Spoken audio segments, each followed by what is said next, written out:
رمضان المبارک کے آخری ایام میں 3 عمل لازمی کر لیں، انشاءاللہ العزیز آپ لیلۃ القدر کو پا لیں گے۔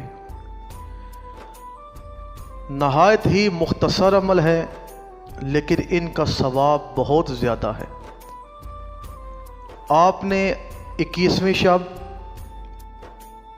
23ویں شب، 25ویں شب، 27ویں شب اور 29ویں شب، یہ 5 راتیں آپ نے ان راتوں میں یہ 3 اعمال کرنے ہیں، اور انشاءاللہ العزیز جس رات بھی لیلۃ القدر ہوئی وہ آپ کو لیلۃ القدر کا ثواب مل جائے گا۔ پہلا عمل آپ نے کیا کرنا ہے کہ 3 مرتبہ سورہ اخلاص، قل هو اللہ احد اللہ الصمد لم یلد ولم یولد ولم یکن لہ کفوا احد، یہ 3 مرتبہ سورہ پڑھنی ہے۔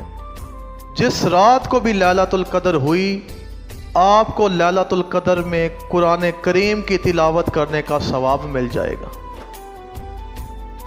دوسرا عمل آپ نے کیا کرنا ہے، 10 روپے، کم از کم 1 روپیہ بھی آپ دیکھ سکتے ہیں، 2، 3، جتنے بھی آپ کو توفیق ہے۔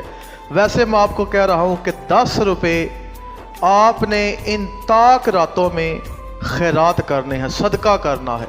تو جس رات بھی لیلۃ القدر ہوئی اس رات آپ کو لیلۃ القدر میں، یعنی 1000 مہینوں سے بہتر جو رات ہے، 1000 مہینہ آپ کو خیرات کرنے کا ثواب مل جائے گا۔ اور تیسرا عمل جو آپ نے کرنا ہے وہ یہ ہے کہ آپ نے 2 رکعت نماز نفل، جیسے عام نفل پڑھتے ہیں ویسے ہی آپ نفل ادا کریں۔ جس رات کو بھی لیلۃ القدر ہوئی آپ کو 1000 ماہ عبادت کرنے کا، نفل پڑھنے کا ثواب مل جائے گا۔